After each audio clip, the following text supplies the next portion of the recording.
Le Paris Saint-Germain a reçu 4 sur 6, quatrième demi-finale sur les 6 dernières éditions, ce qui prouve que le PSG est un grand d'Europe. Merci Luis Enrique, deuxième demi-finale d'affilée sur le banc de touche du Paris Saint-Germain. Oui, le PSG est un grand d'Europe, comme ces deux-là, derrière moi, les deux gros youtubeurs d'Europe, ils sont derrière moi. Ça va les gars? Ça va et toi? Ça va super. Allez, tous en place. Oh là là là là. Le football, il a changé. C'est fini. Vous avez un style, cette bande de racailles. Les meilleurs, c'était des Noirs et des Arabes. Bonsoir messieurs. Bonsoir. Comment allez-vous? Bonsoir Paris. Bonsoir. Bonsoir Paris. Vous aurez tous reconnu Bilal Hassani, évidemment. Alors déçu? Déçu. Désabusé, dégoûté. Ah non, que ce soit moi et pas Félix. Déçu ou pas? Désabusé, dégoûté. Il n'a pas été mauvais. Hein. Ouais, non, même mais plutôt bon. Il a même été plutôt très bon. Il n'y a que vous qui doutiez de lui. Moi j'étais là vraiment à plaider sa cause, mais bref. Comment ça va? On l'a trouvé très beau, je voulais te le dire. Ouais, je sais. C'est Ouais. pas pour foutre le seum. Moi, mais... tu m'as manqué quand même. En même temps, ouais, il n'a pas de coupe de cheveux, lui, c'est sûr que c'est c'est catastrophique. J'y vais demain, pour ceux que ça inquiète, sachez-le. Ça va messieurs? Mon bobo, comment vas-tu? Bah, écoute, pas mal du tout. Ok. Même plutôt très bien. Bien, Voilà. Jo. Tu ne fais que regarder le retour et pas la caméra. Ah, je me trouve très beau. Mais c'est inquiétant. Mais tu sais que des si je peux me fois, permettre. on est là, Je moi me trouve très, très beau. j'ai l'impression qu'on fait vraiment de la figuration et ils se regardent. Ah, mais c'est. C'est faut vrai. enlever les... Enlève-les. Voilà. Magnifique. On pourrait faire un plan contemplatif. Quel horrible d'une heure dans personnage. la zone où on parle pas, on fait que filmer Jonathan. Je te rappelle. Je te rappelle après. Vous doutez bien que tout le monde va Le très Paris très bien. Saint-Germain est en demi-finale de Ligue Ah des ouais, Champions. le PSG est en demi-finale de Ligue des Champions. Eh ouais. Content alors du coup ou pas? C'est vrai que c'est un petit peu particulier. Alors on rappelle quand même que le PSG s'est qualifié malgré une défaite à Villa Park 3-2 dans un contexte un peu, enfin pas contexte, mais au bout d'un scénario un petit peu particulier. Concrètement, est-ce que vous êtes déçu de cette prestation, performance? Est-ce que vous voyez le verre à moitié vide, à moitié plein? Comment est-ce que vous êtes? Jo, peut-être. Je suis hyper déçu, je suis désabusé, énervé. J'ai revu tous les travers du PSG qui m'insupportent depuis 10 ans. Ça me saoule, quoi. Je comprends pas comment on peut se mettre dans une position pareille à 2-0 avec 4 buts d'avance. Enfin, c'est de la folie, quoi. C'est vraiment de la folie. Bon après, dans le même temps, il y a eu quasiment le même scénario et les mêmes frissons, les mêmes émotions côté Borussia Dortmund et FC Barcelone. Hein. Je ne suis pas d'accord avec cette phrase, mais écoute, j'accepte que tu puisses la dire. Et toi, Boris, alors Bah, moi, comment tu vois la chose? Moi, je suis un éternel optimiste, donc il y a quand même un côté verre à moitié plein. Donc, le sentiment qui domine, c'est d'être content de s'être qualifié, c'est vrai, mais on peut pas faire l'impasse quand même sur la prestation du PSG et le sentiment qu'on a eu pendant le match, je pense, assez partagé quand on est pro Paris Saint-Germain sur ce match-là. Donc, forcément, il y a quand même beaucoup de déception sur ce que j'ai vu sur le terrain, où je m'attendais, en tout cas, je m'attendais à beaucoup mieux, et j'en étais vraiment même persuadé que Aston Villa n'avait pas les moyens de mettre en difficulté le PSG. Donc c'est là où il y a de la déception. La semaine dernière, j'étais très confiant. Peut-être, on en reparlera peut-être un peu plus tard, mais je pense qu'à la manière du PSG, un peu de suffisance même dans notre approche du match pour beaucoup de supporters. Mais comme ça a été peut-être le cas pour l'équipe, je sais pas, mais voilà, donc content, mais un peu déçu. Je ne pas trop à savoir. Tu peux recommencer parce que je suis pas certain d'avoir tout compris. Est-ce que tu es content ou est-ce que tu es pas content? Non, je suis content. Ouais. Mais déçu un peu de la suffisance. Déçu du contenu et déçu de l'état d'esprit que j'avais pas vu. Enfin, j'avais vu le PSG assez conquérant depuis plusieurs semaines à maîtriser les sujets, et même quand ils étaient en difficulté à renverser les matchs. Mais ça faisait combien de temps qu'on ne les avait pas vus autant dominer Ça faisait combien de temps qu'on n'avait pas eu le PSG se faire autant trimballer sur un terrain? Ça fait longtemps, ça fait très longtemps. Plusieurs mois, Depuis le match de Bayern, je pense. Moi, c'est le match que j'ai en tête. Bayern, Arsenal, et voilà, c'est tout. Après, en Ligue 1, il n'y a pas eu de match où Paris s'est fait acculer comme ça. Et en Ligue des Champions, la première mi-temps contre City, peut-être, où c'était compliqué, quand même, je trouve. Oui, mais ils se sont pas fait... Ils ne sont pas fait dominer, mais ils se sont fait bouger. Mais voilà, ils se sont fait un petit peu bouger. Toi, est-ce que... Donc, on a compris que Boris ne s'attendait pas vraiment à cette prestation d'Aston Villa. Toi, tu t'attendais à ce style de match ou pas? Honnêtement. Le problème, c'est que j'ai beau ressasser le tout dans tous les sens, et j'en reviens toujours au truc de me dire, j'ai vu sur la double confrontation exactement ce que je pensais qui allait arriver contre Liverpool. C'est-à-dire que je pensais que Paris allait dominer dans le jeu à l'aller et qu'au retour allait être en grande difficulté face à un pressing au milieu de terrain. Et d'ailleurs, si on regarde des émissions en arrière, je pensais que Vitinha allait être en difficulté si on le pressait et qu'on lui mettait un peu d'impact, ce qui a été le cas. Et c'était un des plus gros naufrages du match, je trouve, tu vois. Mais derrière, du coup, est-ce que Liverpool, c'était un accident ? Est-ce que c'était un vrai exploit du PSG ? Est-ce que c'est une vraie... Vraie question, toi tu penses quoi ? La double confrontation, bon allez, on va parler essentiellement du... Même s'ils ont énormément dominé lors du match aller, ils ont perdu, donc on va se focaliser sur le match retour. Est-ce que pour toi c'est un exploit ou c'est le vrai niveau du Paris Saint-Germain ? Ouais. Liverpool-PSG. Je pense que Liverpool est passé à côté de son événement et que Paris a joué à son niveau. Mais que là, Paris a aussi joué à son niveau, mais... Aston Villa à l'extérieur, en Angleterre à l'extérieur, à son niveau, ça met en difficulté le PSG. À un moment donné, parce que Paris tremble, parce que Paris faillit individuellement, collectivement, mentalement, même physiquement. On a eu des moments, c'est une des premières fois où on a vu Paris physiquement en difficulté. Je ne suis pas du tout serein. J'étais extrêmement serein en sortant de Liverpool, parce que j'ai regardé beaucoup de matchs de Liverpool, mais là je me rends compte en fait que ils n'ont pas franchi le cap qu'on pensait qu'ils avaient franchi au final. Toi, Boris, pour toi, du coup, c'est un peu une erreur ou exploit, tu mets un petit peu comme tu le sens, mais quel terme tu choisis. Mais accident. Le match Liverpool-PSG, ouais, pour toi, c'est un accident ? Non. Liverpool-PSG, non, moi je pense que là, ma lecture à chaud de la situation, c'est plus que l'accident, il a eu lieu mardi soir. C'est-à-dire que je reste persuadé qu'on est dans une évolution et une dynamique qui est quand même assez positive depuis plusieurs mois du Paris Saint-Germain, voire plusieurs années, si on compte avec la saison dernière, par rapport au chemin parcouru et à la manière de ce qu'on pouvait dire il y a un an ou même en début de saison, on disait c'est une équipe qui apprend. Je pense que c'est aussi une équipe qui apprend et qui perd plus, enfin qui se fait pas éliminer. Donc là où je les ai trouvés très suffisants et complètement à côté de leur sujet dans la manière de maîtriser le match, ça les a mis en difficulté. Mais finalement, moi je pense que c'est plus une erreur de parcours par rapport au développement de l'équipe et qu'une équipe comme Aston Villa aurait pas dû les mettre en difficulté et que si jamais on a été en difficulté face à Aston Villa, c'est plus de la faute des joueurs que grâce à Aston Villa. J'entends par là que dès le début du match, et même à 2-0, je trouvais qu'il y avait beaucoup de suffisance dans les passes, dans le pressing. Je ne les ai pas sentis agressifs. Il y a tout ce qu'ils faisaient et ce qu'ils n'ont pas fait depuis des semaines, bien sûr. Au match aller aussi, pendant 25 minutes à la fin, ça jouait à la baballe. En première mi-temps, c'était à tâtons, je trouve, un peu. Je trouve que le match aller, moi j'étais un peu déçu du match aller et on a vu au match retour... En fait, l'interrogation que j'ai aujourd'hui, c'est pas ce qui s'est passé avant. C'est est-ce que Paris a dépassé son pic de forme et potentiellement en train de redescendre. dans une dynamique inversée, comme l'était Liverpool au tour précédent face à Paris, et Paris était dans une dynamique positive. Là, j'ai l'impression que Arsenal récupère Saka, va récupérer peut-être Gabriel ou un autre, ou X ou Y. Ils avaient un peu des absents. Et j'ai l'impression qu'en prévision de ce match-là, il serait quand même pas mal que Paris, finalement, joue ces matchs de Ligue 1, garde un peu un influx physique, de l'énergie, qui se dépense, quoi. Parce que, franchement... C'est vrai que là, avant ce match retour, le match de championnat du Paris Saint-Germain avait été décalé. Donc là, au moins, ils vont enchaîner. Il y a Le Havre, il y a Nantes. Oui, puis ça ne sera pas le cas. Ils ont décidé de ne pas reporter le match contre Strasbourg. Ça a été acté, parce que c'était une interrogation. Ça a été acté en fin d'après-midi. Ils n'ont pas demandé, je crois. Ils n'ont pas demandé le report. C'est pas pareil. Non, mais du coup, si le PSG ne fait pas la demande, ça veut dire qu'ils peuvent demander demain ou après-demain. C'est ça que je veux dire. Non. Là, dans ce qui était... Après, de ce que je lisais, visiblement, ils avaient pris la décision de ne pas demander de report. Tu vois, c'était pas que l'interrogation qu'on avait, donc c'est peut-être justement qu'ils ont envie d'enchaîner. Après, ça peut être un côté positif, un côté négatif. Tu perds un joueur, c'est comme ça, c'est le jeu, quoi. Ouais. Et après, tu vois, juste sur le contenu de ce match-là, moi, avant de rentrer dans le détail des prestations de chacun, je sais qu'il y a du popcorn sous la table, j'imagine.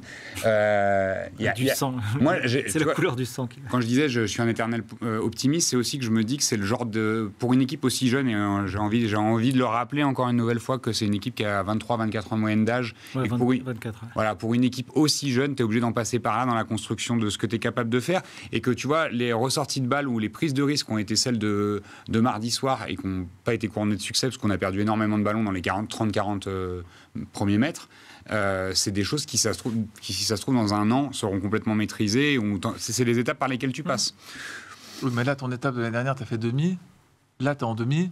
Je parle dans le jeu. Je ne parle pas au niveau des résultats. Je comprends bien, mais là, vraiment concrètement, tu arrives face à un adversaire qui a pas une prédisposition forcément très marquée, mais qui est très complet partout, qui malheureusement va te faire mal là où tu as mal, c'est-à-dire à la récupération au milieu de terrain, parce que partait Declan Rice, d'ailleurs on en parlait de Declan Rice il y a 2 ans tous les deux, plus les ailiers, ça envoie du bois du côté d'Arsenal.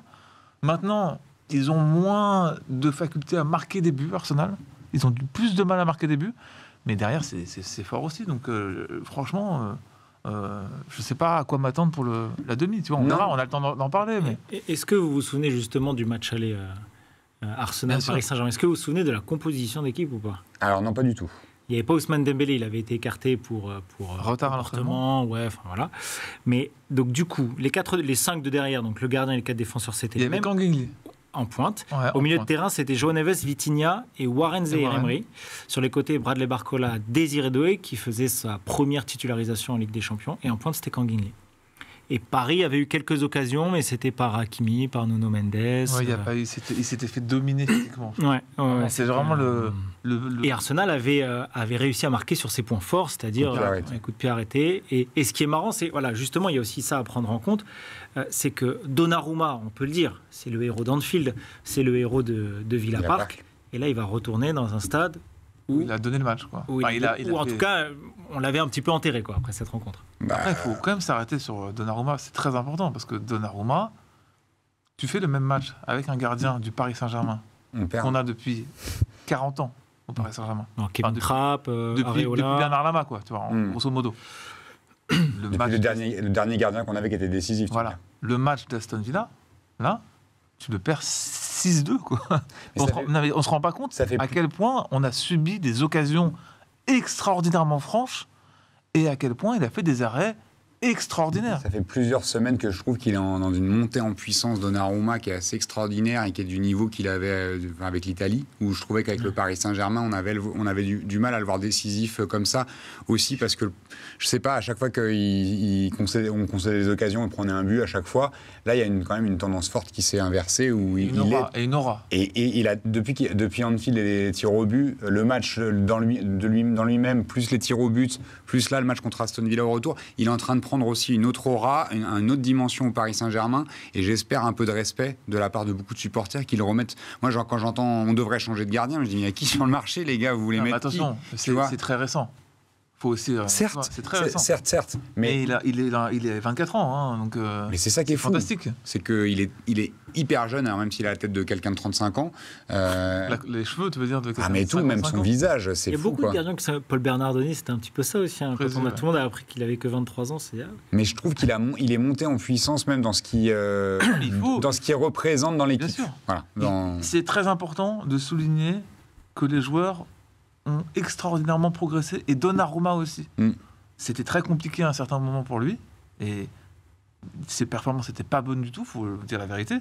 Maintenant, tu as des choses qui sont mises en place avec le staff technique, avec certainement son entourage, ou des choses comme ça, qui font que tu peux grandir. Donc, je ne parlerai pas d'un autre joueur. Après aussi, il est devenu papa cette année, Donnarumma, donc aussi ça... Pourquoi tu rigoles ? Non, parce que je ne sais pas si tu penses que c'est lié à ça ? Je pense que ça change un homme et un athlète, vraiment, la parentalité. D'ailleurs, je vous conseille l'émission, le podcast. De quoi ? Ce que tu fais ? De quoi, non ? J'ai été invité sur un podcast, pour parler de parentalité. Ouais. On va mettre le lien en dessous parce que c'était très intéressant, j'ai regardé. Ah bon ? Figure-toi. Okay, ouais. Bon, je raconte ma life, quoi. Mais, okay. C'est bien. Mais ce que je veux dire, c'est que... qu'on en parle ? C'est pas le sujet, là, quoi. Mais alors, si, c'est le sujet, justement, on parle de la paternité. Oui, mais je disais que la parentalité, ça changeait un homme et un athlète, et puis surtout, les nuits peuvent être un petit peu compliquées. Donc, est-ce que ces performances, ces mauvaises performances, n'était pas C'est vrai dû que- aussi à je ça. vois, Tu vois, c'est peut-être. quelque chose qui Oui, parce que c'est vrai qu'on en a déjà parlé, de certains joueurs ici qui ont vécu des choses avec leurs enfants et qui pouvaient être compliquées. Et évidemment que ça impacte ou ta vie familiale en général. Donc, je ne sais pas si c'est ça qui a changé pour lui. Comme des cagades avant d'être Ou papa. pas. Voilà, c'est Oui. pour ça que j'ai Après- c'est pour ça que j'ai rigolé d'abord. Parce que je me suis dit, il n'était pas papa il y a 2 ans, tu vois, et il faisait déjà des dingueries. Mais Donnarumma, là où il est le meilleur, c'est quand il est énormément sollicité. C'est vrai. Moins il fait d'arrêts dans Mais un comme, match, moins il après, sait. comme beaucoup de gardiens, mais c'est là où Non, mais on juge lui, aussi il a- la valeur. Il est fort sur sa ligne, c'est ça le truc. Ouais, il est énorme sur sa ligne. Et les 3 buts qu'il prend, je sais plus, il n'y en a pas un qui lui met un coup vraiment à lui. Tu vois, il se fait fusiller dans les 6 mètres. La frappe de McGinn. Contré, bah, les deux sont contrés. En plus. Au-delà de même d'être contré ou pas contré, la vitesse à laquelle ça part. rien faire. En vrai, il peut pas faire grand-chose. Et la Sur les deux première, premiers buts, il peut rien faire. Ouais. Et le troisième, ça va tellement faire. tu te fais allumer à 6 mètres du but. Pareil. Et comment vous l'appréhendez du coup cette double confrontation face à Arsenal? On rappelle, le match aller sera à l'Emirates Stadium le 29 avril et le match retour le 7 mai au Parc des Princes, qui est quand même, on peut le dire, un avantage de recevoir au retour. Enfin. Ouais, enfin, c'est vrai. Ouais. Et est-ce que, du coup, comme on sait que Je c'était pense pas que ça peut faire la différence. Voilà. Moi, je pense Le match aussi. retour au parc. Je pense que pour une fois dans l'histoire du Paris Saint-Germain, on reçoit retour, mais ça peut faire la différence parce que Dortmund PSG, non, Dortmund PSG. L'an dernier t'as Covid, raison. tu parles. Non, t'as raison. Non, PSG de l'année dernière, Non, c'était le retour ouais. était là-bas. T'as non, raison. mais c'est une question, c'est juste Oui. pour se C'est Covid qui était.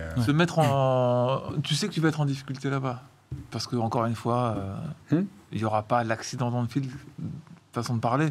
Et tu sais que tu vas te faire secouer comme au match de poule, quoi. Donc voilà, et il va falloir progresser, comme tu dis bien. Il va falloir revoir le match de l'Aston Villa, vraiment. Le match de poule, le match à l'extérieur au Bayern, parce que Paris a du mal à l'extérieur, de manière générale. À part, Paris était quand même sur 16 victoires d'affilée mais à contre l'extérieur. qui ? Tu vois, dans les gros clubs à l'extérieur, à part le Barça l'année dernière, c'est quand même très compliqué Pardon, je parle. historiquement. Là, cette saison, ils étaient quand même sur une série de 16 matchs, bien sûr, bien 16 victoires d'affilée à l'extérieur. Mais Bien sûr. en Ligue des Champions, c'est vrai qu'on ne peut pas forcément voir le tableau aussi positivement d'un Tout le point de temps vue roussé, comptable. d'ailleurs, sauf Ou si tu Barça. regardes la phase de poule, Paris a perdu, je sais plus. Ils ont perdu mais je crois Arsenal et qu'ils ont- Bayern, et après Bayern, ils ont ont battu Stuttgart Salzbourg. et Salzbourg. Ouais, mais voilà. Tu vois, tu gagnes à Salzbourg et à Stuttgart et tu perds Liverpool. contre. Oui, mais Liverpool, tu es sur une dynamique. Donc c'est pour ça que je dis, là, ça faisait un peu partie du truc. Mais je pense qu'il y a quand même un impact énorme pour le Paris Saint-Germain de jouer le retour à domicile. Ça fait longtemps qu'on attendait ça aussi parce qu'on voit Aston Villa comment ça les a poussés sur ce match-là. Et je pense que si tu avais fait le match, ça avait été inversé à Aston Villa, qu'on avait joué l'aller là-bas et le retour au parc, je pense que c'est même pas les mêmes scores et que tu vois, il y a un delta qui est plus important. Là, pour le coup, je pense pas que ça va faciliter la tâche à Paris d'aller jouer à l'Emirates, c'est que ça sera compliqué de toute façon le premier match. Mais c'est vrai que dans la dynamique et dans ce que ça peut apporter, les gens attendent aussi ça. Et il y a quand même plusieurs éléments sur lesquels où je me dis que le PSG a se rabibocher avec ses supporters sur cette double confrontation. C'est d'avoir déjà été perdre quand tu vas perdre à Arsenal en montrant un visage quand même qui était assez cata en début de saison. Moi, ce match-là, j'avais souffert parce que je nous avais trouvé vraiment en difficulté, un peu Inoffensif. je crois. ridicule à certains moments, mais ridicule dans le sens inoffensif de dire on essaye mais on n'y arrivera jamais, si on pourrait jouer encore une heure qu'on marquerait pas. Et je pense que ça compte dans la tête de tout le monde cette année, enfin supporters comme joueurs, ils n'ont pas oublié ce match-là et que quelque part il y a quelque chose à les prouver à Arsenal, Il faut montrer mais un aussi autre état d'esprit, Exactement. le même que Liverpool. Exactement. Il faut y aller pour vraiment la guerre, tout gagner. Enfin, la même chose que contre Liverpool, qui n'a pas eu lieu, qu'on n'a pas vu sur la double confrontation. Je parle à Aston Villa. Au match aller, c'était pas la guerre. Ils y sont allés en maîtrise, C'est vrai. en contrôle. Ils ont contrôlé le match quasiment, sauf le but qui est un peu un accident encore une fois. Mais ils ont contrôlé un peu la double confrontation, sauf qu'à un moment donné, ils ont perdu le contrôle tout seuls de cette double confrontation qui était quand même très déséquilibrée quand même. Il faut rappeler quand même que l'équipe d'Aston Villa, elle est limitée. Ils ont quelques joueurs par-ci par-là. 6e de première ligne, ce qu'on disait la semaine dernière. Oui, mais bon, même si c'est chez eux, même si tu as 2 buts d'avance, T'as pas le droit t'es de te mettre largement en supérieur. difficulté T'es comme censé être largement supérieur par rapport à ce que tu as fait récemment. C'est Et c'est décevant. pour moi, ce qui est, enfin, c'est Guevara, c'est décevant. Je pense qu'on va venir un peu sur des cas individuels, mais il y a beaucoup de joueurs qui ont été décevants.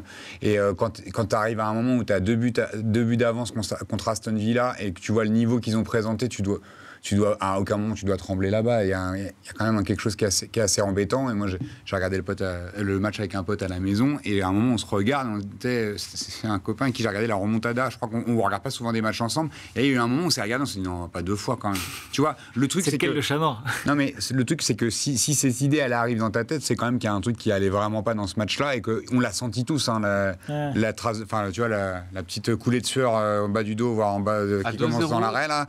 Moi, je l'ai eu fort. À 2-1, je me suis dit, putain, j'ai des potes qui m'ont envoyé des messages, j'ai dit mauvais pressentiment, je ne trouve pas bien. À 2-1, ils étaient à 10 la qualification de Aston Villa. Ce qui n'est pas énorme. Ça veut quand même dire quelque chose. Normalement, ça devrait être 50, tu vois, la qualification. Ils avaient encore 2 buts à mettre, tu vois. Mais comme c'est Paris, c'était 10, tu vois. C'est quand même. Il y a aussi le fait que cette demi-finale-là, contre Arsenal, c'est 2 équipes qui te choquent. C'est 2 équipes de choqueurs. Il faut quand même pas oublier qu'Arsenal n'a jamais gagné avec des champions non plus. Donc, les 2 clubs, ils vont quand même pas 100% sereins. Quoi. Tu vois ce que je veux dire ? Genre, il y a un moment donné où... Bon, tu sais pas que... l'histoire qui parle pour toi. Exactement. Donc, c'est mieux aussi de jouer Arsenal que de jouer l'Inter ou le Barça. Juste en termes de réussite, d'histoire, de club. L'Inter, je les veux pas, tu vois. Autant le Barça, tu te dis, bon, c'est 2 équipes jeunes, ça va jouer sur un match ou 2, ça peut passer, ça va être 50-50. Oh, l'Inter, j'en veux pas. Sur 2 matchs, moi, l'Inter sur 2 matchs, t'as vu le Bayern. Enfin, pareil, on y reviendra aussi, mais le Bayern, ils se sont quand même cassés les dents. Mais pour revenir sur ce qu'on disait sur la déception et les joueurs, il y a quand même, à titre individuel, beaucoup de gens qui n'ont pas été au niveau où on les avait vus, en tout cas les dernières semaines. On parlait de Guevara, et tu vois, sur la ligne offensive, je pense qu'il y a à peu près un par ligne, en fait, où ça a été, hormis Donnarumma, il y a un par ligne où on était vraiment en deçà de ce qu'on avait vu les dernières semaines, et ça impacte directement la prestation globale de l'équipe. Guevara devant, Vitinha, moi j'étais très déçu de même comme je l'ai senti tendu, le déchet technique, où tu vois que c'est un joueur qui rayonne, limite emprunté, ça m'agaçait, j'avais l'impression. À un moment, il fait 4 talonnades d'affilée, je dis arrêtez que ces talonnades, alors que j'adore le joueur, mais il y a un moment je comprends plus. Et puis derrière, Marquinhos, moi, m'a fait beaucoup peur à plein de moments du match où il fait des gestes incompréhensible, il tourne sur lui-même, et moi ça me rassure pas du tout, et je me dis c'est ton capitaine et c'est lui ton leader de défense, parce que tout le monde le sent en fait. Mais est-ce qu'il vaut pas mieux que ça arrive maintenant ? Évidemment qu'il faut mieux que ça arrive maintenant plutôt qu'en demi, c'est ce qu'on se disait avec Jonathan. Évidemment, parce que tu es qualifié. Ouais. Évidemment qu'il vaut mieux que ça arrive maintenant, et de se dire que... Moi je pense que ça marche, je suis pas sûr que ça marche comme ça, je pense que tu as des indices sur un véritable niveau. Et ça, c'est un mauvais indice. Un côté un petit peu avertissement quand on voit justement, après les réactions, les attitudes... Quand le Real est nul et qu'ils sont nuls, Vinicius, il peut égaliser, courir comme ça, genre c'est la remontada. Non, c'est pas la remontada. Tu vois, il y a des trucs qui font que tu as un niveau limite. Paris est capable de. Mais Paris est capable aussi de faire ça. Et malheureusement, tu n'as pas... Moi, je voulais voir Paris dominer le football européen. Si tu sors Liverpool, en étant au-dessus, tu dois assumer ton statut. Mais c'est là où... J'ai été déçu de ça. Ils n'ont pas assumé leur nouveau statut. Après... Et tu regardes aux cotes des bookmakers, ils ne sont pas favoris maintenant. Ils ont perdu des... Mais ça, peut-être limite, c'est un mal pour un bien. Parce que cette équipe n'est pas prête pour être favori. L'année dernière, en tout cas, en demi-finale, Paris était favori. Oui, mais c'est toujours pareil. C'est excès de confiance, on en parle toujours. C'est exactement la même chose. C'est exactement la même chose contre Aston Villa. C'est pareil. Et ça, malheureusement, on parlait des joueurs qui ont progressé. Donnarumma a progressé. Ça, c'est flagrant. Il y en a plein qui ont progressé. Marquinhos, je n'ai pas envie de reparler 1000 fois de Marquinhos. C'est pas pour l'enfoncer. Moi, je trouve que c'est un mauvais match hier. Il n'apprend pas. Il ne grandit pas. C'est ça qui me dérange le plus. Parce que tu as le droit de faire des conneries, mais tu as aussi le droit de progresser. Et ça restera un bon joueur, quoi, tu vois. Mais tu as besoin de plus pour gagner des champions que ça. Donc, à un moment donné, tu ne peux pas proposer que ça. Il faut que tu ailles plus loin. Et c'est pareil. Tu vois, je pense vraiment qu'à la 55e du match, il y a des joueurs et des personnes du staff qui ne comprenaient pas ce qui se passait. Et je pense vraiment que Luis Enrique n'a pas fait beaucoup de changements. Il n'en fait qu'un. Ouais. Parce qu'il ne comprenait pas ce qui se passait, quoi, tu vois. Et nous, on a l'habitude. Tourelle, il n'a pas compris contre Manchester United, tu vois. Emery, il n'a pas compris contre la remontada ce qui s'est passé. Mais c'est toujours les mêmes failles, en fait, qui reviennent. Et je pensais que c'était derrière le Paris Saint-Germain, enfin derrière nous, entre guillemets, tu vois. Et le fait de voir toutes ces défaillances collectives symbolisées malheureusement par Marquinhos, parce que c'est toujours lui, et tous mes potes supporters, bah, c'est pareil. L'étiquette, quoi. Oui, voilà. Et j'ai des copains qui me disent, oui, il respire la loose, machin, mais c'est... Il doit faire beaucoup plus que ça. Et moi, c'est ça qui me dérange, c'est qu'aujourd'hui, je pense que Paris, à cause de ça, est moins armé que les 3 autres équipes.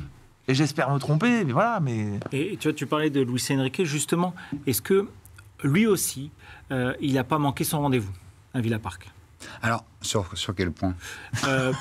Sur le fait, déjà tout bêtement, de mettre Barcola titulaire, et donc de laisser Désiré sur le banc, de ne faire qu'un seul changement, au final. Moi, j'ai une théorie là-dessus. Voilà. Moi, j'ai une théorie sur les changements, en fait. Je pense que, parce que pendant le match, je me suis fait la même réflexion en me disant, mais pourquoi il ne fait pas de changement? Et à un moment, tu as Govou qui dit, ouais, je comprends pas, c'est pas un problème physique, visiblement. Alors, ça commence à dire, ils se sont mis dans la merde tout seuls, c'est à eux d'aller. Moi, je pense pas que Luis Enrique joue au poker et que s'il se dit qu'il y a des joueurs qui sont en difficulté dans le match, qu'il va prendre le risque de le laisser sur le terrain, tu vois, en disant, il apprendra. Ouais. S'il avait vraiment estimé qu'il y avait des joueurs qui Moi, je pense ça, par exemple. Moi, je peux me tromper, on aura se tromper. Mais... Là où je pense qu'il y a une limite dans cette théorie, c'est qu'en tant que coach, tu joues pas ta qualif avec des champions sur de l'ego. Je pense pas que Luis Enrique soit comme ça. Non, après, mais Vitinha doit sortir. Oui, Vitinha doit sortir. Mais pour moi, alors mon hypothèse, c'est plutôt de dire que c'est purement stratégique et que ne pas faire de changement en deuxième mi-temps, là où Unai Emery deux doubles changements, et tu fais déjà 5 changements d'un côté, à Paris, tu n'en as qu'un. En fait, ça te fait beaucoup moins de temps d'arrêt de jeu, tout simplement. Il n'y a eu que 3 minutes d'arrêt de jeu. Il n'y a pas eu de Je pense que c'est ça. Il y a pas eu de tu préfères prendre 6 ou 7 minutes de bouillon à Villa Park avec les mecs qui vont te mettre des longs ballons dans la surface, regarde pas, où tu te dis que tu as 3 minutes à tenir. En vrai, tu n'as pas 3 minutes. En vrai, l'attaque... 1 minute 30 à tenir parce qu'ils ont gagné 30 secondes. En vrai, l'attaque est bonne. 30 secondes. Je ne sais pas si c'est. L'attaque est très bonne. Je me suis fait cette réflexion pendant le match. J'y crois pas, mais voilà. L'attaque est très très bonne. Non, mais je pose. Tu vois ce que je veux dire ou pas? Je dis pas que j'ai raison. J'aurais posé la question à Luis Enrique.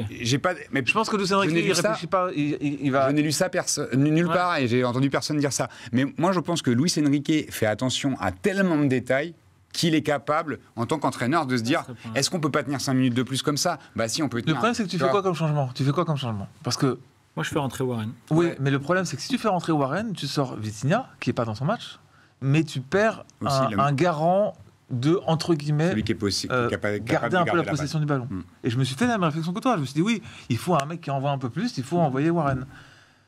Après, tu fais rentrer qui? On sait que Lucas Hernandez, c'est très compliqué en ce moment. Enfin, il joue jamais, il joue pas. Et les échos que j'ai, c'est que c'est très compliqué à l'entraînement physiquement, notamment. Et voilà. Il revient plus depuis la blessure. Il a du mal. Ouais, il a enchaîné 2 graves blessures. Et derrière, tu fais rentrer qui? Tu fais rentrer Beraldo? Ça sert à rien de faire rentrer Beraldo. Moi, je pense que j'aurais pas changé. Justement, si l'idée. À la limite, tu peux faire rentrer Ramos pour apporter un peu plus de profondeur, un peu plus de poids devant. Moi, j'aurais fait rentrer soit lui, soit Lee Kang-in. Oui, mais c'est pas flagrant, toi, comme changement. Tu te dis pas, ouais, c'est évident, faut faire ça. Doué, c'est évident. Gvara aurait pu sortir bien avant, tu vois. Ouais. Mais Doué aurait dû remplacer Gvara, je pense. Après, il a fou dans ses joueurs. Il s'énervait beaucoup, il s'exaspérait beaucoup. Ouais, puis il s'est entêté. Il était énervé contre lui, il s'est entêté dans des dribbles qui réussit d'habitude, où là, il y avait des prises à 2, à 3 dans la surface. Il y avait beaucoup de densité dans la surface. Aston Villa, ils ont laissé les couloirs quasiment, tu vois. Le premier but, c'est lui qui perd la balle, en plein milieu de terrain. Oui. La vague comme ça. Ah, ils prennent 20 mètres. Il ne peut pas les tuer en les sortant. Et que comme il y a encore de la marge... À un moment donné, il se dit ça. Donc toi, tu te dis, il les sort pas parce que s'il les sort, il va les enterrer. Moi, je pense qu'il est dans une technique d'apprentissage pour plus tard. C'est-à-dire que si tu veux gagner avec le Paris Saint-Germain, si tu veux gagner avec le Paris Saint-Germain, il faut apprendre parce que tu dois avoir la meilleure équipe du monde. Tu n'as pas encore la meilleure équipe du monde, mais tu dois tendre vers ça. Et pour tendre vers ça, il faut faire comme Donnarumma, comme João Neves, comme Désiré Doué, comme ces mecs-là, les faire progresser. Et c'est dans la difficulté que tu progresses aussi. Mais là, pour tous, la preuve, Marquinhos est encore là, mais voilà. Là où je te rejoins, c'est que je pense que il y a des principes de jeu sur lesquels il n'a pas voulu déroger et qui m'ont beaucoup agacé, à savoir les passes courtes dans la surface. Tu vois, dans les 20 premières minutes, il y avait des amortis poitrine, des petits, enfin ça jongle presque dans la surface, ça fait des talonnades alors que tu as 4 joueurs de Aston Villa dans la surface. pour moi, là, c'est ça la patte d'Enrique, c'est-à-dire on continue à jouer comme ça et on pousse le curseur un peu plus loin dans la prise de risque, etc. Mais moi, je pense qu'ils... Parce qu'il y a 2-0 pour Paris, ils font le match que lui a demandé qu'il fasse, en fait. Et à un moment donné, ils se déconcentrent peut-être, ils prennent un but. Ok, tu peux prendre un but. Regarde... Et t'as pas le droit d'en prendre qui a pris un but Arsenal, ils ont pris un but. Ils ont pris un but, ils ont donné un but Arsenal. Et derrière, ils n'ont pas paniqué. Après, c'est la 65e. Ouais, voilà ce que j'allais te dire. D'accord, mais les remontadas du Real, ça a toujours été en fin de match. Hein. Moi, j'ai vraiment vu, par rapport aux 3 autres équipes, j'ai vu le PSG paniquer. J'ai pas vu le Barça paniquer. Je les ai vus un peu en difficulté, ok. Mais ils n'ont pas paniqué.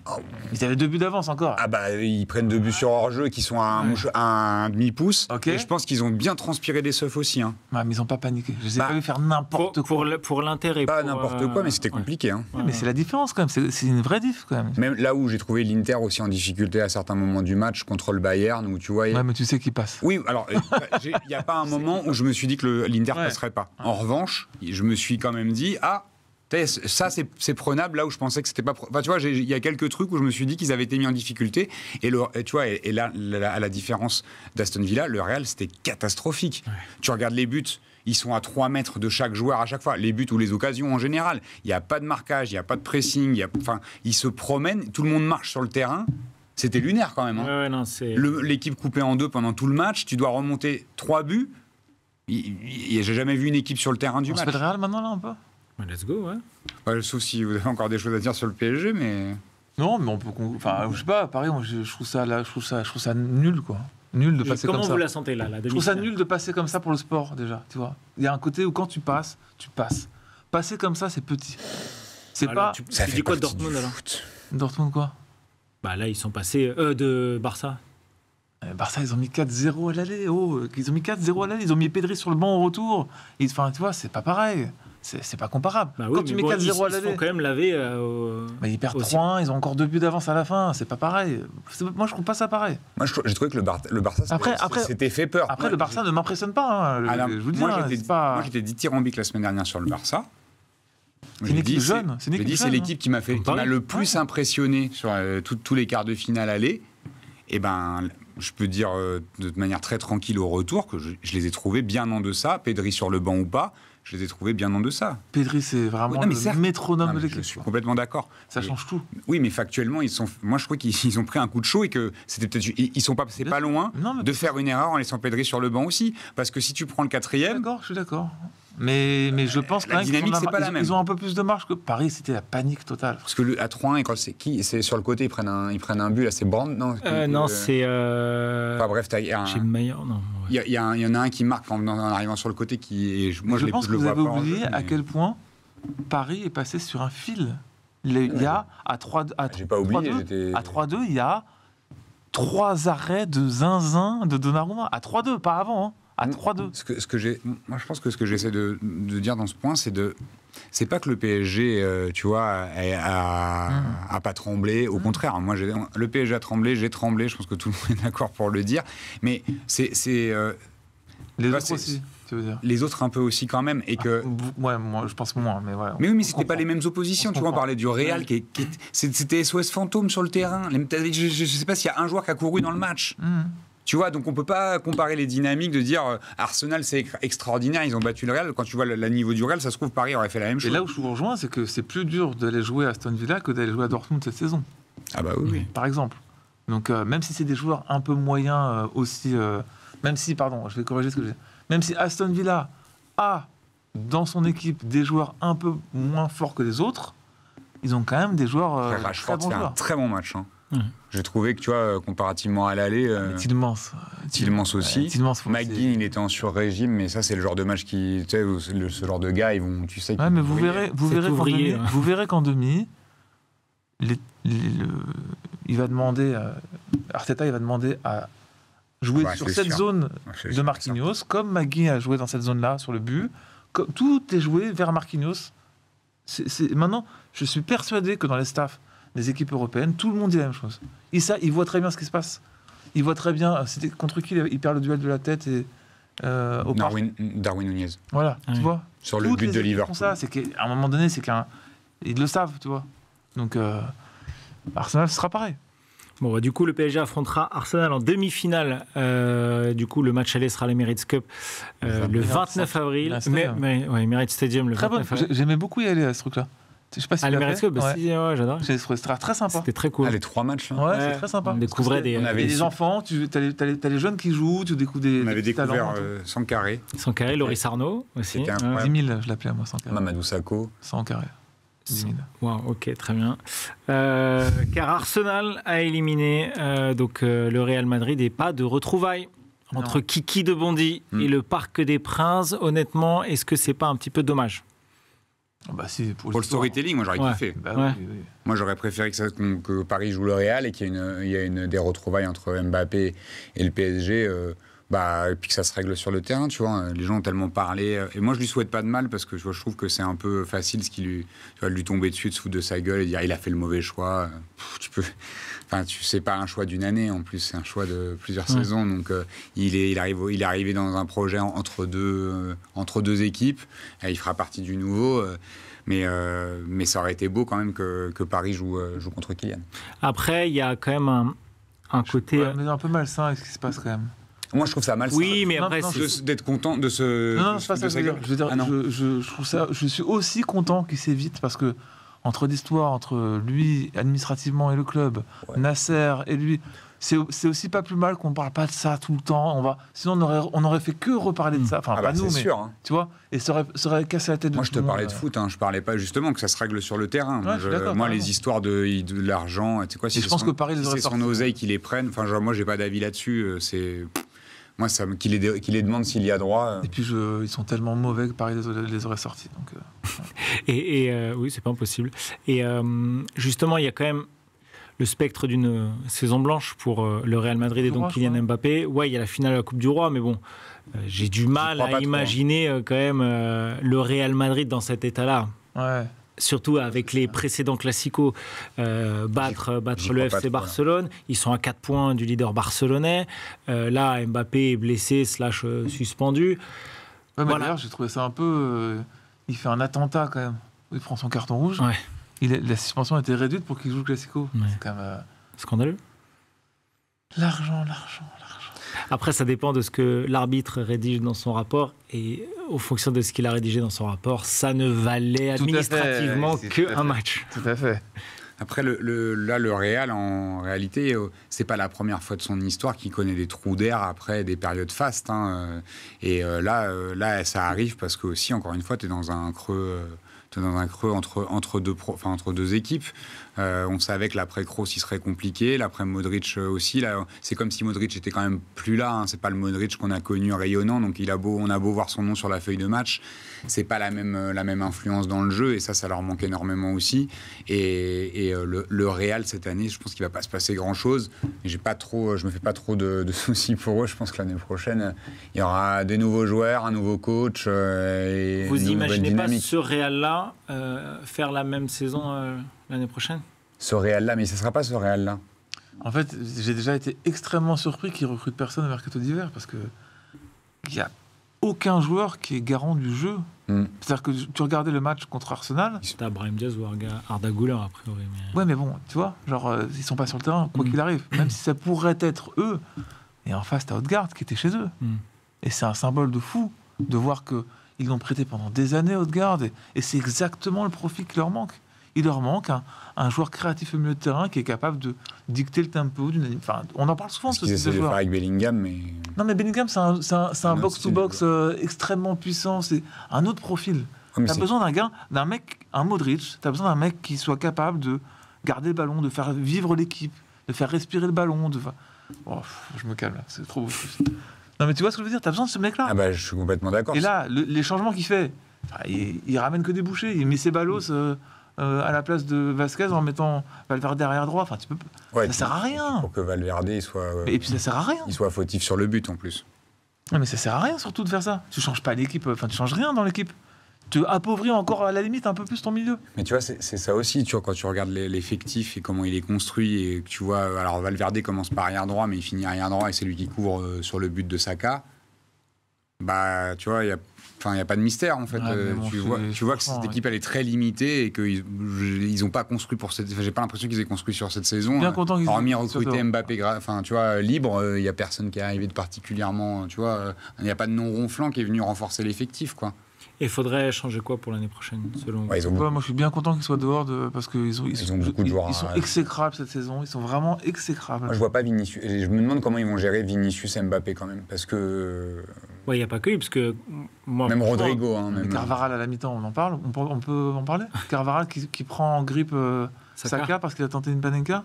Il le prend par le cou alors qu'il est blessé. Il est en tenue civile, je sais pas comment dire, mais en tenue ville, tu vois.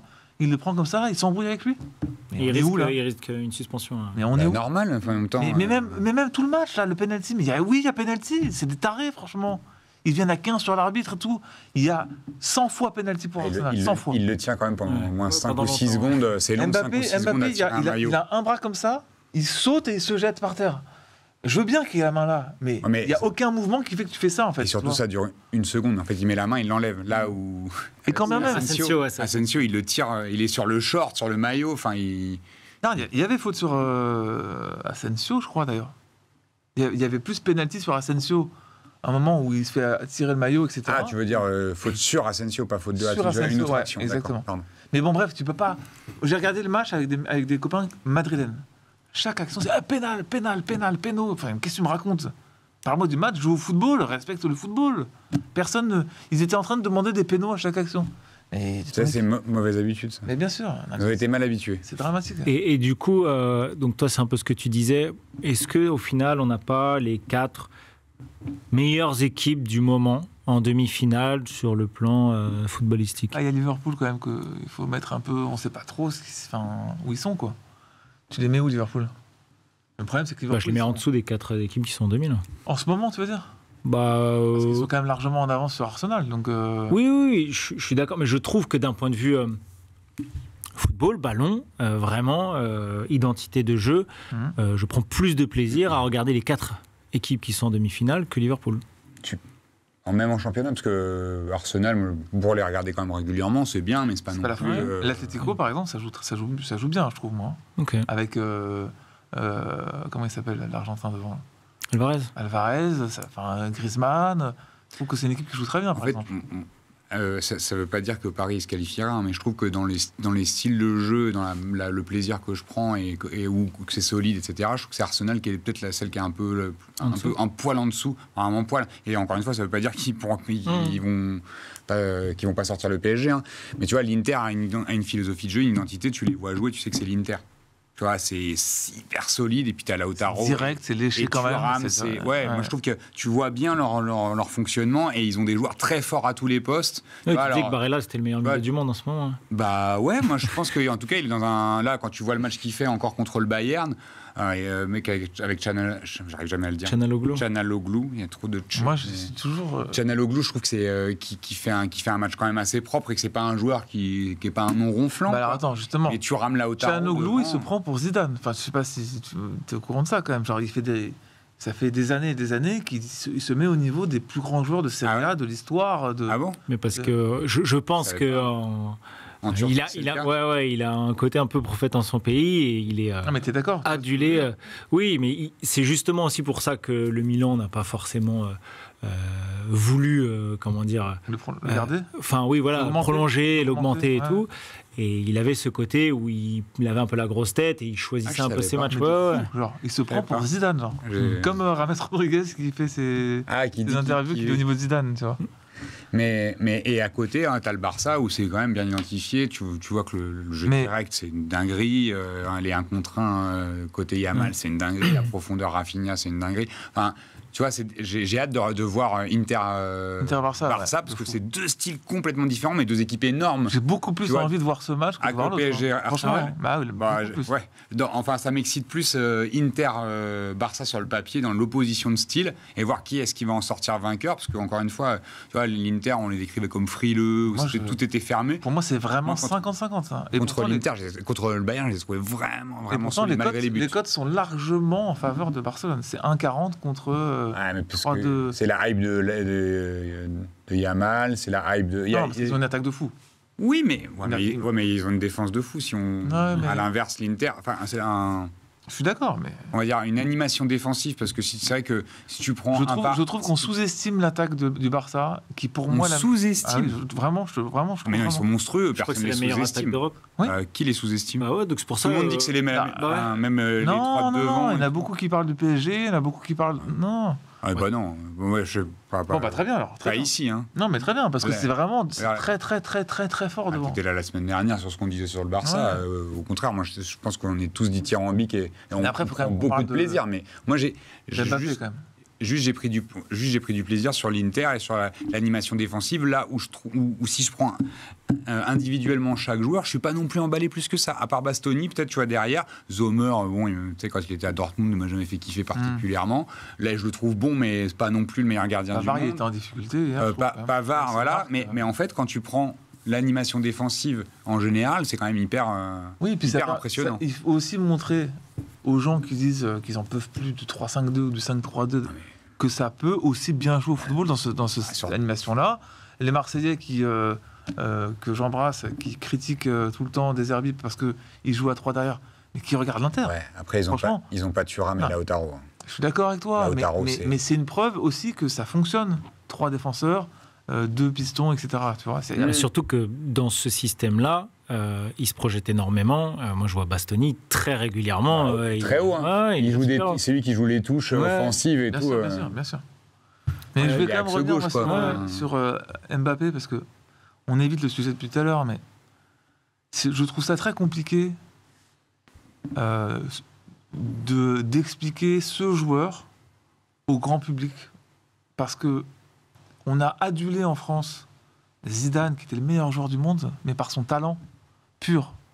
On a adulé, je sais pas moi, des Ronaldinho, des Messi, enfin, c'était le talent pur. Lui, c'est moins le talent. C'est-à-dire que c'est pas un type qui va, sur un match, prendre le match à son compte.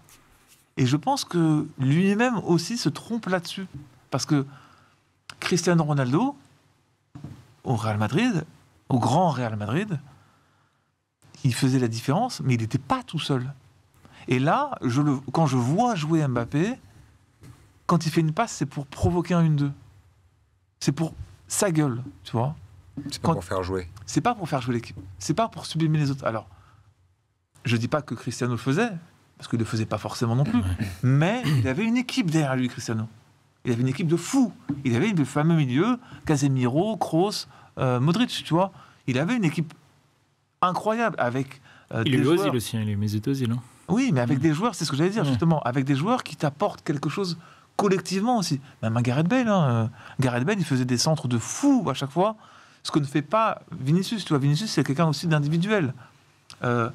Rodrigo, sur le problème de faire jouer ces gars-là ensemble. Hein. Oui, mais Rodrigo, par exemple, avant que Mbappé arrive, il était comme ça aussi.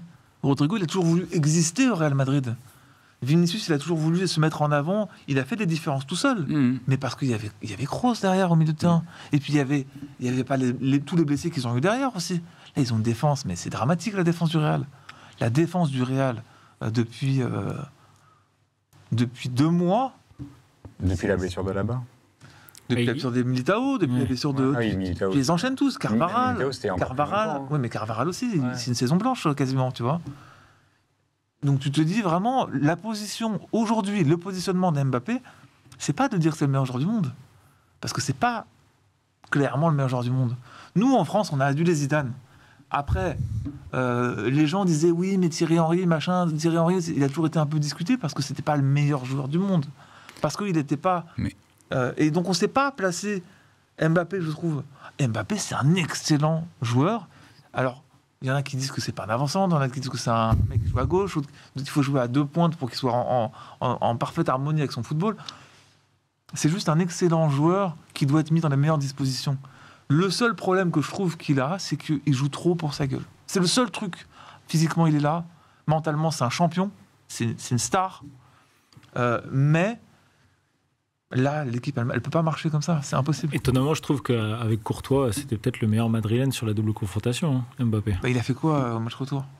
Franchement, dis-moi, vraiment... Il a mis un but de la poitrine. Ouais. Non, bah, il provoque le péno, il met un but de la poitrine qui est hors jeu. De 8 mètres, mais...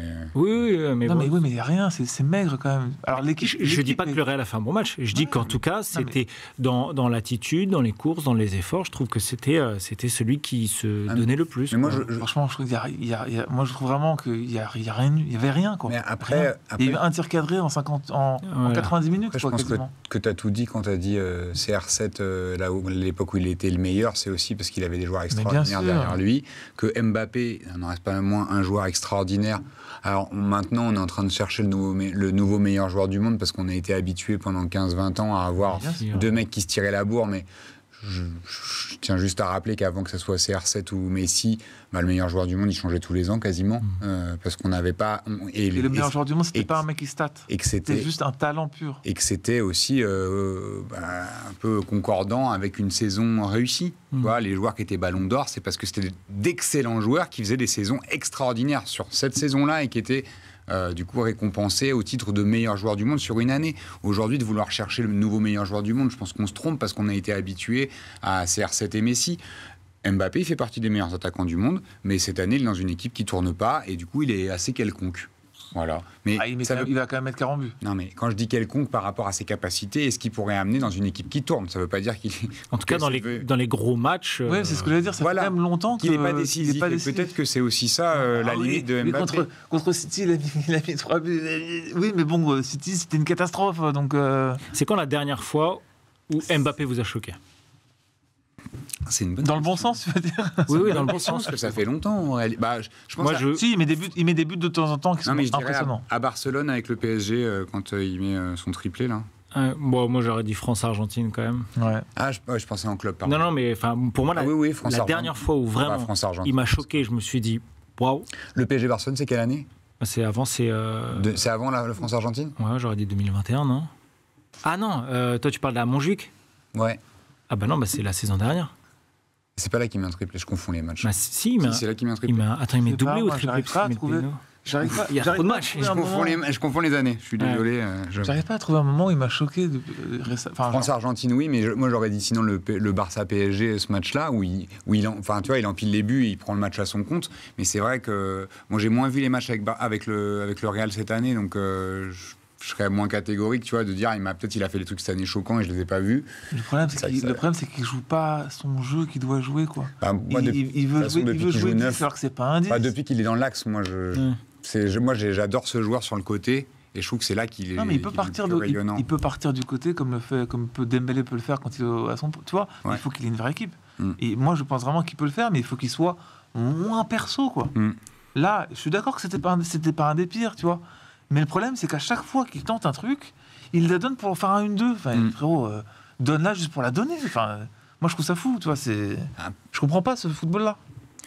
Et sinon, moi, ce qui me fait un peu de peine, c'est quand même comment les gens sont contents de ce qui lui arrive. Ouais, vous trouvez ça dur un peu, tout ce moi, qu'on voit sur les réseaux sociaux? Je trouve ça très dur. Ouais, mais à un moment donné, il allait trop loin dans ce qu'il disait. Mais certes, mais... Il allait trop loin dans le truc de champion, il va pas la chercher, truc.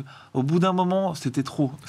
Mais ça, après, c'est aussi pour ça que les... Je veux pas être contre lui du tout, parce que je respecte vraiment le joueur qu'il est et les choix qu'il a fait dans sa carrière qui sont courageux. Parce que prolonger au PSG, c'est courageux. Il faut quand même dire la vérité aux gens. Il aurait pu partir au Real dès le départ. Il a fait 6 saisons, je sais pas. Non, mais c'est courageux d'être resté. Il faut dire la vérité. C'est comme, je sais pas. Et là, d'y aller là, c'est pas la même équipe que 2 ans auparavant, tu vois. Donc, il assume. Mais quand ça se passe pas bien, il faut assumer aussi. Quand tu joues moins bien, il faut assumer aussi. Tu vois, donc, c'est juste ça, quoi. Il peut assumer, et moi, pour l'instant, je ne l'ai pas encore entendu sur l'élimination, sur la saison, etc. On verra ce qu'il dit, et là, on jugera... Il a dit que c'était la faute de Vinicius. On jugera à ce moment-là. Mais par contre, tu vois, de se moquer, d'en faire tous les jours, de faire des nouveaux mèmes, des nouveaux trucs... Bienvenue sur Twitter. Ouais, mais on ne se rend pas compte à quel point ça a un impact sur les gens, et qu'il a beau faire le gars qui s'en fout, je pense que ça l'impacte quand même. Et qu'il y a un moment, on a capté, tu vois, d'utiliser toutes les traînes possibles et imaginables ou l'IA pour se foutre de sa gueule.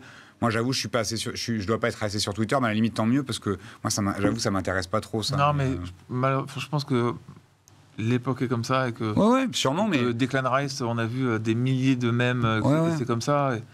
Mais je trouve que... Ils ont gagné, ils ont 15 Ligues des Champions, le Real. Tu vois, Ouais, mais à un moment donné, ils ont le droit de perdre en quart de finale. C'est pas non plus un truc de zinzin. Ils ont une équipe qui est déjà passée en quart de finale. Mais Faut le dire. moi, C'est déjà bien.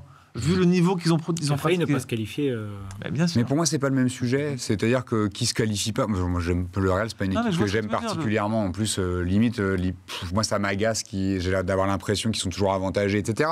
Mais là, qu'ils se fassent sortir, je suis pas content ou je suis pas triste. Voilà, je constate qu'ils étaient moins bons de toute façon, donc ils auraient dû sortir.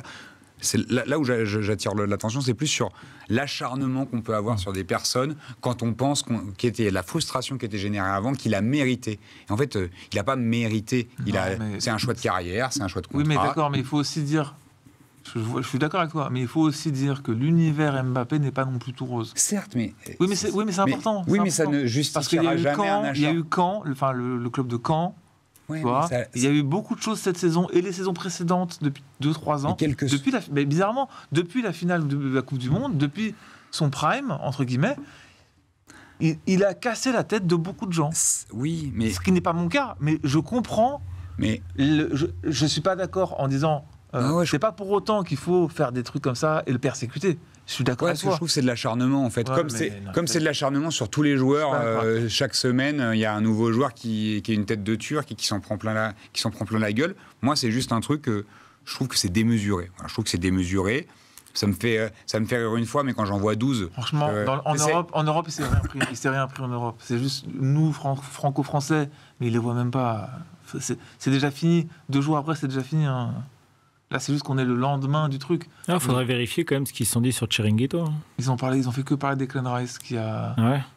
Non, Chiringuito, ils ont dit que... Il va venir au Real l'année prochaine. Tous les médias espagnols ont dit, tous les médias madrilènes en tout cas, ont dit que ils se sont trompés, que c'était pas le prochain Ronaldo. Et que c'était pas un joueur de ce standing-là. Mais ok, quand bien même, c'est pas grave. T'as le droit d'être un excellent joueur sans être Cristiano Ronaldo. C'est juste ça que j'essaie d'expliquer tout à l'heure. On a du mal à placer ce joueur parce qu'on lui met le numéro 10 en équipe de France, on lui donne le brassard en équipe de France, on fait ci, on fait ça, Griezmann il s'embrouille, il y a beaucoup de choses qui se passent autour d'Mbappé. Trop de choses qui se passent. Il faut aussi doser, se concentrer sur le foot. Ouais, mais... Juste il a cassé la tête de beaucoup de gens. C'est ça la vérité. Après, il faut qu'il ait des coachs aussi qui le remettent à sa place. Tu vois, Ancelotti, t'inquiète pas, à mon avis. Mais c'est pour ça, mais tu vois, mais l'histoire du brassard dont tu parlais, là, c'est un moment on l'a mis dans ces dispositions-là aussi. Oui. C'est autant la faute du coach que la faute du joueur. Hein. Et en vrai, parce que tout à l'heure tu disais, les gens ils critiquent un petit peu son move, il a fait le mauvais move. Est-ce que là, moi j'imagine, en plus je sais que vous aimez bien l'histoire de legacy, storytelling, Kylian Mbappé, est-ce qu'il n'aurait pas eu le profil parfait à Arsenal? Vraiment, un côté, je prends la relève d'un autre Frenchie attaquant qui a... Pas dans l'équipe d'Arteta. C'est ça le problème, pas dans l'équipe d'Arteta. Parce que cette philosophie-là de Luis Enrique, Arteta, Pep Guardiola, etc., l'ego ne fonctionne pas. Et c'est d'ailleurs ce qui se passe déjà avec Vinicius. Bellingham, je pense qu'il est un peu en retrait avec ça. Je pense qu'il a un peu plus de recul avec ça. Mais tu vois bien que Vinicius, il comprend rien. Ça se passe pas bien. C'est devenu le meilleur buteur brésilien. Ouais, j'ai vu. Et puis tu disais... Real Madrid avec des champions. Ouais. Tu disais legacy, mais lui, dans sa construction personnelle, Arsenal a aucune place, tu vois. Et puis c'est surtout que la legacy est déjà faite. Hein. Il est champion du monde à je sais pas quel âge. Il a marqué en 2 finales de Coupe du Monde. Il a mis un triplé en finale de Coupe du Monde. Enfin, maintenant, il faut juste qu'il aille chercher une Ligue des Champions. Ça lui arrivera. Il a 6 ou 7 ans pour le faire avec le Real Madrid. Je pense qu'il y arrivera.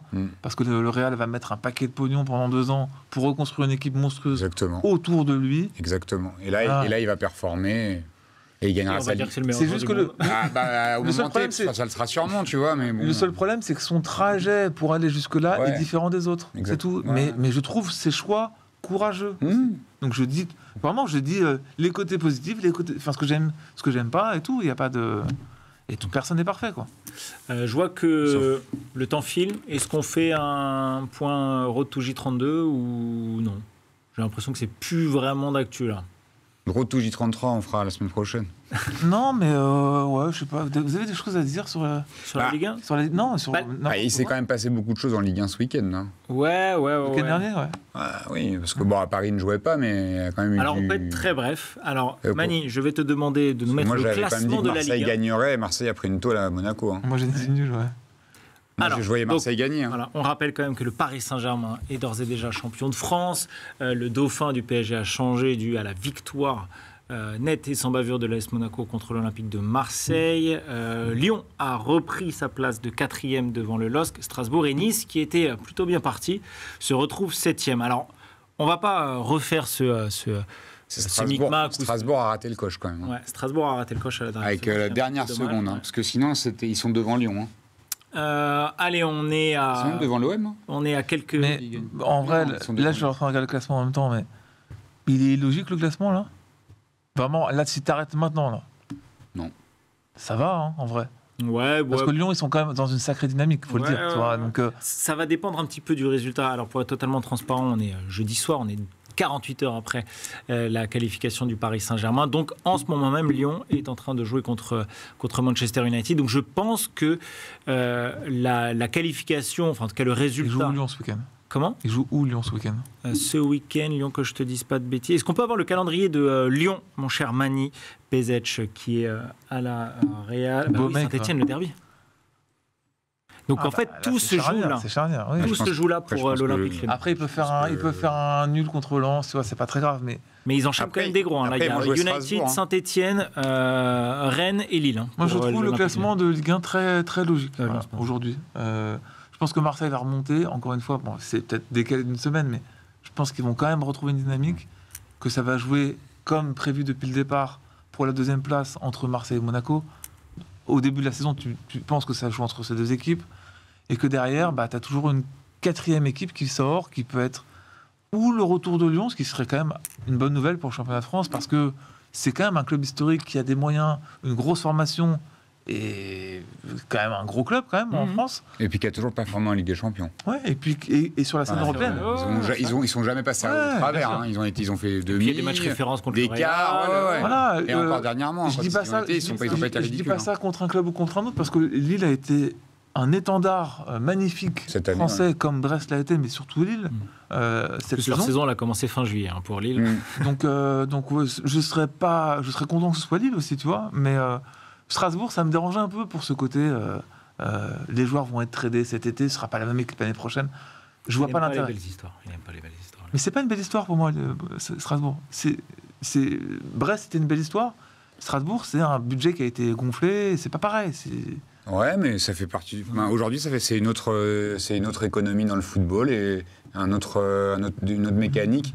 Non, mais moi j'aime beaucoup ce que fait Strasbourg cette saison, et j'ai pas envie de les juger à l'aune de leur modèle économique. Je trouve que ce qui se passe sur le terrain, ça se passe sur le terrain, et qu'ils sont bons, et qu'il faut pas limiter au fait que ils ont eu plus d'oseille.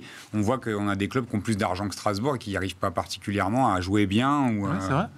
Donc bon, ça me choque pas. Il dit ça, c'est une vraie réussite. Pour pas faire d'ombre à Brest, c'est pour ça qu'il dit ça.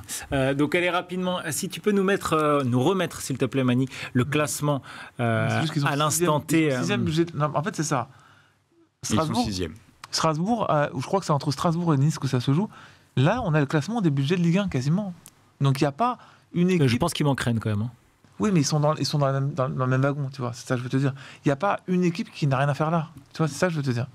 C'est assez logique. Rennes est 11e. Ouais. S'il y avait un Nantes 5e, tu vois, je te dirais, voilà, là, il y a une belle histoire. S'il y avait comme Brest l'année dernière, mais là, pour moi, tu as le classement des budgets de Ligue 1, quoi. Quasiment. À une place près. Donc, ok. Et allez, mouillez-vous là pour terminer l'émission. Lyon. Votre top 4, la Ligue des Champions l'année prochaine. Mais je me trompe, moi. Non, à la fin de la saison. Ah oui, c'est vrai. Fin de saison. Ouais. PSG, Marseille, Monaco, Lyon. Ok, donc toi, t'inverses juste Marseille et Monaco. Je reste là-dessus depuis le départ. PSG, Monaco, Lyon, Marseille. PSG, Monaco, Lyon, Marseille. Ok, c'est noté. Je les ai notés dans ma petite tête et je m'en souviendrai. Et j'aurais pas dit ça il y a 2 semaines. Est-ce que c'était la question? Ouais. Pourquoi tu prends l'air de Sarkozy d'un coup? Ah, c'est vrai, je peux le faire aussi. Quelle indignité de me demander ça, Jo. Je sais faire Jean-Luc Reichmann. On va vérifier quand même tes chevilles. Ok, bon, merci messieurs. La question coquine.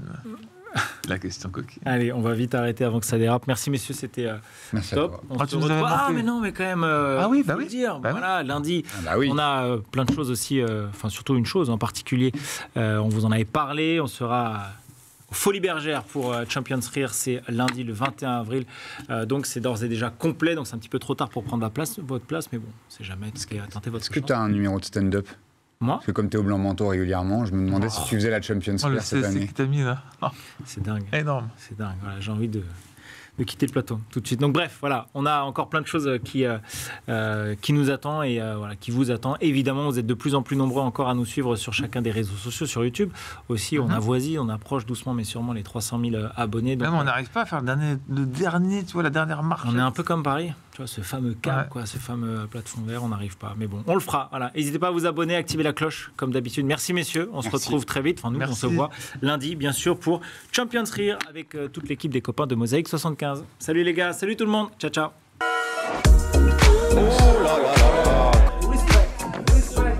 Le football, il a changé. Vous avez assez de cette bande de racailles. Les meilleurs, c'était des Noirs et des Arabes.